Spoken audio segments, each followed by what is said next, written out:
संध्या की तपस्या, उसके द्वारा भगवान शिव की स्तुति तथा उससे संतुष्ट हुए शिव को उसे अविष्ट वर दे मेघा तिथि की यज्ञ में भेजना। ब्रह्मा जी कहते हैं, मेरे पुत्रों में श्रेष्ठ महाप्राज्ञ नारद, तपस्या के नियम का उपदेश से जब वशिष्ठ जी अपने घर चले गए, तब के उस विधान को समझकर संध्या मन ही मन बड़ी प्रसन्न हुई। फिर तो वह सानंद मन से तपस्विनी के योग वेश बनाकर ब्रह्मोल्लोहित सरोवर के तट पर तपस्या करने लगी। वशिष्ठ ने तपस्या के लिए जिस मंत्र का साधन बताया था, उसी से उत्तम भक्ति भाव के साथ वह भगवान शंकर की आराधना करने लगी।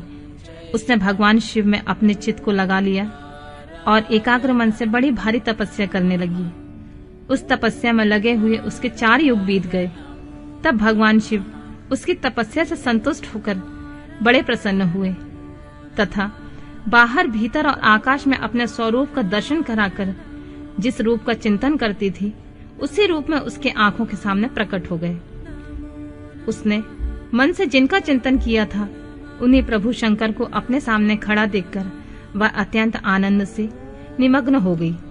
भगवान का मुखारविंद बड़ा प्रसन्न दिखाई देता था। उसके स्वरूप से शांति बरस रही थी। वह सहसा भयभीत होकर सोचने लगी, मैं भगवान हर से क्या कहूं, किस तरह उनकी स्तुति करूं। इसी चिंता में पड़कर उसने अपने दोनों नेत्र बंद कर लिए। नेत्र बंद कर लेने के पश्चात भगवान शिव ने उसके हृदय में प्रवेश करके उसे दिव्य ज्ञान दिया, दिव्य वाणी और दिव्य दृष्टि प्रदान की। जब उसे दिव्य ज्ञान, दिव्य दृष्टि और दिव्य वाणी प्राप्त हो गई, तब वह कठिनाइयों से ज्ञात होने वाले जगदीश्वर शिव को प्रत्यक्ष देखकर उनकी स्तुति करने लगी और बोली, जो निराकार और परम ज्ञान गम्य है, जो न स्थूल है, न सूक्ष्म है और न उच्च ही है, तथा जिनके स्वरूप का योगी जन अपने हृदय के भीतर चिंतन करते हैं, उन्हीं लोकस्त्रा आप भगवान शिव को नमस्कार है। जिन्हें सर्व कहते हैं, जो शांत स्वरूप, निर्मल, निर्विकार और ज्ञान गम्य है, जो अपने ही प्रकाश में स्थित और प्रकाशित होते हैं, जिनमें विकार का अत्यंत अभाव है, जो आकाश मार्ग की भांति निर्गुण निराकार बताए गए हैं, जिनका रूप अंधकारमय मार्ग से सर्वथा परे है। उन नित्य प्रसन्न आप भगवान शिव को मैं प्रणाम करती हूँ, जिनका एक रूप शुद्ध बिना माया के प्रकाशमान, सच्चिदानंदमय, सहज निर्विकार, नित्यानंदमय, सत्य, ऐश्वर्य से युक्त, प्रसन्न तथा लक्ष्मी जी को देने वाला है। उन आप भगवान शिव को नमस्कार है, जिनके स्वरूप की ज्ञान रूप से ही उपभावना की जाती है, जो इस जगत में सर्वथा भिन्न है एवं सत प्रधान, ध्यान के योग, आत्मस्वरूप सारभूत, सबको पार लगाने वाला तथा पवित्र वस्तुओं में भी परम पवित्र है। उन आप महेश्वर को मेरा नमस्कार, जो आपका स्वरूप शुद्ध, मनोहर, रत्नमय, आभूषणों से विभूषित तथा स्वच्छ कपूर के समान गौर्ण वर्ण है, जिसने अपने हाथों में वर, अभय, शूल तथा मुंड धारण कर रखा है। उस दिव्य चिन्मय सगुण आकार विग्रह से सुशोभित आप योगा युक्त भगवान शिव को नमस्कार है। आकाश, पृथ्वी, दिशाएं, जल, तेज तथा काल, ये जिनके रूप हैं, उन आप परमेश्वर को नमस्कार। प्रधान और पुरुष जिनके शरीर से प्रकट हुए हैं, अर्थात वे दोनों जिनके शरीर हैं, इसलिए जिनका यथार्थ रूप अव्यक्त है, उन भगवान शंकर को बारंबार नमस्कार, जो ब्रह्मा होकर जगत की सृष्टि करते हैं, जो विष्णु होकर संसार का पालन करते हैं तथा जो रुद्र होकर अंत में सृष्टि का संहार करते हैं। उन्हें आप भगवान सदाशिव को बारंबार नमस्कार, जो कारण के भी कारण है, दिव्य अमृत रूप ज्ञान तथा अनिमा एवं ऐश्वर्य प्रदान करने वाले हैं, उन समस्त लोकांतरों को वैभव देने वाले हैं, स्वयं प्रकाश रूप हैं और प्रकृति से परे हैं। उन परमेश्वर शिव को नमस्कार नमस्कार। यह जगत जिनसे भिन्न नहीं कहा जाता, जिनके चरणों से पृथ्वी तथा अन्याय अंगों से संपूर्ण दिशाएं, सूर्य, चंद्रमा, कामदेव एवं अन्य देवता प्रकट हुए हैं और जिनकी नाभि से अंतरिक्ष का आविर्भाव हुआ है, उन्हीं आप भगवान शंभु का मेरा नमस्कार है। प्रभु, आप ही सबके उत्कृष्ट परमात्मा हैं, आप ही नाना प्रकार की विद्याएं हैं, आप ही हर और आप ही सद्ब्रह्म पर ब्रह्म है। आप सदा से विचार में तत्पर रहते हैं, जिनका न आदि है, न मध्य है और न अंत है, जिनसे सारा जगत उत्पन्न हुआ है तथा जो मन तथा वाणी का विषय नहीं है। उन महादेव जी की स्तुति मैं कैसे कर सकूंगी। ब्रह्मा आदि देवता और तपस्या के धनी मुनि भी जिनके रूपों का वर्णन नहीं कर सकते, उन्हें परमेश्वर का वर्णन अथवा स्तवन मैं कैसे कर सकूंगी। प्रभु, आप निर्गुण हैं, मैं मूढ़ स्त्री आपके गुणों को कैसे जान सकती हूँ। आपका रूप तो ऐसा है जिसे इंद्र सहित संपूर्ण देवता और असुर भी नहीं जानते हैं। महेश्वर, आपको नमस्कार है। तपोमय, आपको प्रणाम है। देवेश्वर शंभु, मुझ पर प्रसन्न होइए, आपको मेरा बारंबार प्रणाम है। ब्रह्मा जी कहते हैं, नारद, संध्या का यह स्तुतिपूर्ण वचन सुनकर उनके द्वारा भले भांति प्रशंसित हुए भक्त वत्सल भगवान परमेश्वर शंकर बहुत प्रसन्न हुए।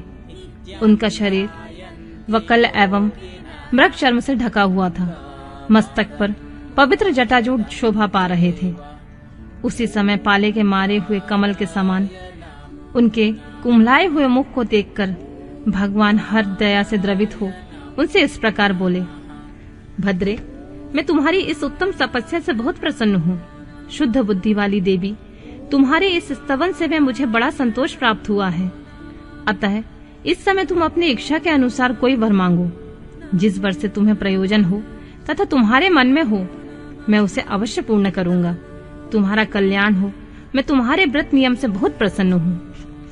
प्रसन्नचित महेश्वर का यह वचन सुनकर अत्यंत हर्ष से भरी हुई संध्या उन्हें बारंबार प्रणाम करके बोली, महेश्वर, यदि आप मुझे प्रसन्नता पूर्वक वर देना चाहते हैं तो मैं आपके वर के पाने की योग्य हूँ। यदि पाप से शुद्ध हो गई हूँ तथा देव इस प्रकार इसी समय मेरी तपस्या से प्रसन्न है तो मेरा मांगा हुआ यह पहला वर सफल करो। देवेश्वर, इस आकाश में पृथ्वी आदि किसी भी स्थान में जो प्राणी हैं, वे सब के सब जन्म लेते ही काम भाव से युक्त ना हो जाएं। नाथ, मेरी सकाम दृष्टि कहीं ना पड़े। जो मेरे पति हों वे भी मेरे अत्यंत सुहृदय हों। पति के अतिरिक्त जो भी पुरुष मुझे सकाम भाव से देखे, उसके पुरुषत्व का नाश हो जाए, वह तत्काल नपुंसक हो जाए। निष्पाप संध्या का यह वचन सुनकर प्रसन्न हुए भक्त वत्सल भगवान शंकर ने कहा, देवी संध्या सुनो। भद्रे, तुमने जो जो वर मांगा है वह तुम्हारी सब तपस्या से संतुष्ट होकर मैंने दिया है। प्राणियों के जीवन में मुख्यतः 4 अवस्थाएं होती हैं। पहली शैशवावस्था, दूसरी कौमारावस्था, तीसरी यौवनावस्था और चौथी वृद्धावस्था।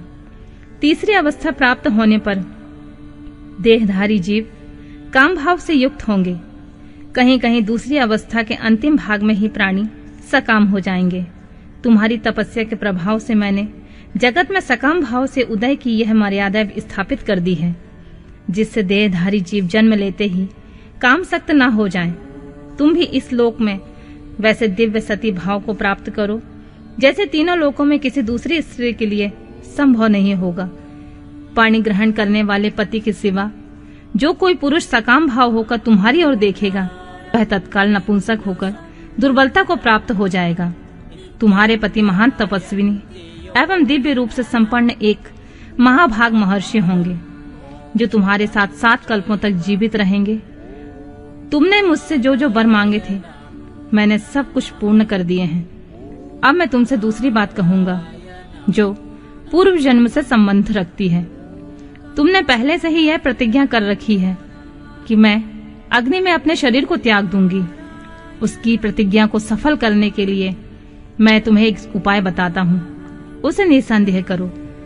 मुनिवर, मेघातिथि का एक यज्ञ चल रहा है जो 12 वर्षों तक चालू रहेगा। उसमें अग्नि पूर्णतः प्रज्वलित है। तुम बिना विलंब किए उस अग्नि में अपने शरीर का उत्सर्ग कर दो। इसी पर्वत की उपत्यकाल में चंद्रभागा नदी के तट पर तापसा आश्रम में से मुनिवर मेघातिथि यज्ञ का अनुष्ठान करते हैं। तुम स्वच्छंदता पूर्वक वहां जाओ। मुनि तुम्हें वहां नहीं देख सकेंगे। मेरी कृपा से तुम मुनि की अग्नि में प्रकट हुई पुत्री हो जाओगी। तुम्हारे मन में जिस किसी स्वामी को प्राप्त करने की इच्छा हो, उसे हृदय में धारण करके उसी का चिंतन करते हुए तुम अपने शरीर को उस यज्ञ की अग्नि में होम दो। संध्या, जब तुम इस पर्वत पर 4 युगों तक के लिए कठोर तपस्या कर रही थी, उन्हीं दिनों इस चतुर्युगी के सतयुग बीत जाने पर त्रेता के प्रथम भाग में प्रजापति दक्ष की बहुत सी कन्याएं हुई। उन्होंने अपनी इन सुशीला कन्याओं का यथायोग वरों के साथ विवाह कर दिया। उसमें से 27 कन्याओं का विवाह उन्होंने चंद्रमा के साथ किया। चंद्रमा अन्य सब पत्नियों को छोड़कर केवल रोहिणी से प्रेम करने लगी। इसी कारण क्रोध से भरे हुए दक्ष ने जब चंद्रमा को शाप दे दिया, समस्त देवता तुम्हारे पास आए, परंतु संध्या, तुम्हारा मन तो मुझ में लगा हुआ था, अतः तुमने ब्रह्मा जी के साथ आए हुए उन देवताओं पर दृष्टिपात नहीं किया। तब ब्रह्मा जी ने आकाश की ओर देखकर और पुनः चंद्रमा को स्वरूप प्राप्त करें यह उद्देश्य मन में रखकर उन्हें शाप से छुड़ाने के लिए एक नदी की सृष्टि की, जो चंद्रभागा नदी के नाम से विख्यात हुई। चंद्रभागा के प्रादुर्भाव काल में ही महर्षि मेघातिथि यहाँ उपस्थित हुए थे। तपस्या के द्वारा उनकी समानता करने वाला कोई दूसरा नहीं हुआ, ना है न होगा। उन महर्षि ने महान विधि विधान के साथ दीर्घ काल तक चलने वाले नामक यज्ञ का आरंभ किया। उसमें अग्निदेव पूर्ण रूप से प्रज्वलित हो रहे थे। उसी आग में तुम अपने शरीर को डाल दो और परम पवित्र हो जाओ। ऐसा करने से उस समय तुम्हारी वह प्रतिज्ञा पूर्ण हो जाएगी। इसी प्रकार संध्या को उसके हित का उपदेश देकर देवेश्वर भगवान शिव वहां से अंतर्ध्यान हो गए।